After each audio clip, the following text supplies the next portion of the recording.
বাংলাদেশ জাতীয়তাবাদী দল বিএনপির উদ্যোগে বেনাপোল পৌর ৪ নম্বর ইউনিয়ন বিএনপির কর্মী সভা অনুষ্ঠিত হয়েছে। সমাবেশে সভাপতিত্ব করেন শার্শা উপজেলার ৪ নম্বর ইউনিয়ন বিএনপির সভাপতি মাহবুবুল আলম।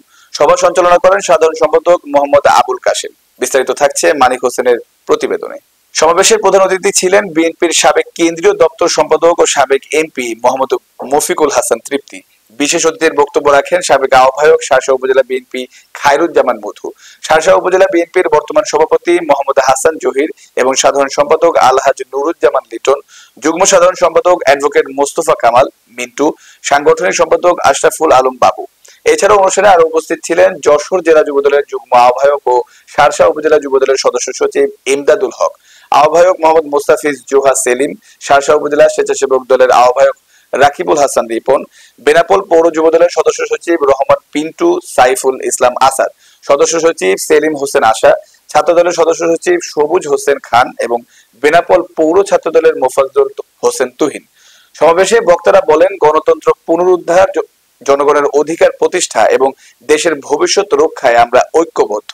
বর্তমান সরকারের দমন পীড়নের বিরুদ্ধে তীব্র নিন্দা জানিয়ে অবিলম্বে একটি নিরপেক্ষ ও অবাধ নির্বাচনের দাবি জানান। তারা সাংগঠনিক কাঠামো মজবুত করে জনগণের আন্দোলনে যুক্ত হওয়ার জন্য কর্মীদের প্রতি আহ্বান জানান।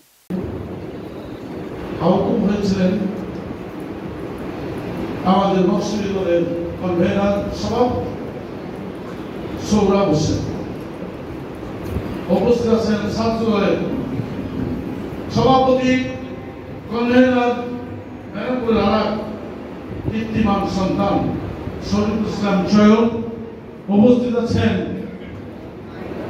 আমাদের ছাত্রদের সদস্য সচিব সবুজ হোসেন খান সহ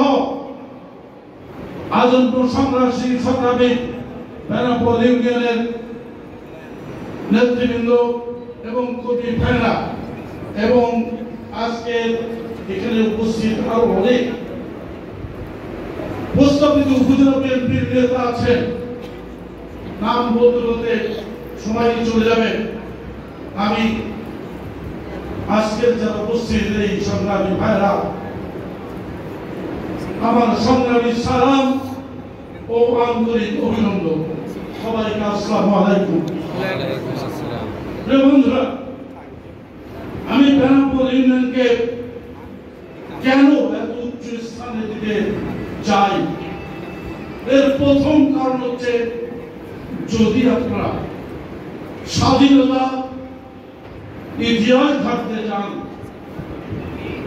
আপনারা হয়তো অনেকে বলেছেন, জেনেছেন কেন জানি না, তবে আমার জানা মতে স্বাধীনতা যুদ্ধ শুরু হওয়ার আগে প্রথম এই বেনাপোলে আলী কদর ভাই সহ কয়েকজন মুক্তিযোদ্ধা, তখন মুক্তিযুদ্ধ যাননি, প্রথম লাঠি মিছিল করে ওই বেনাপোল বর্ডারে যে ডেমনস্ট্রেশন দিয়েছেন, স্বাধীনতা যুদ্ধের কথা বলেছেন।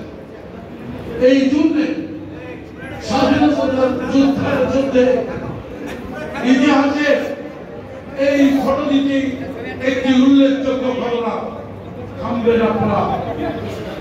আরেকটি হচ্ছে, বাংলাদেশ জাতীয়বাদী দলের জন্য একটি অত্যন্ত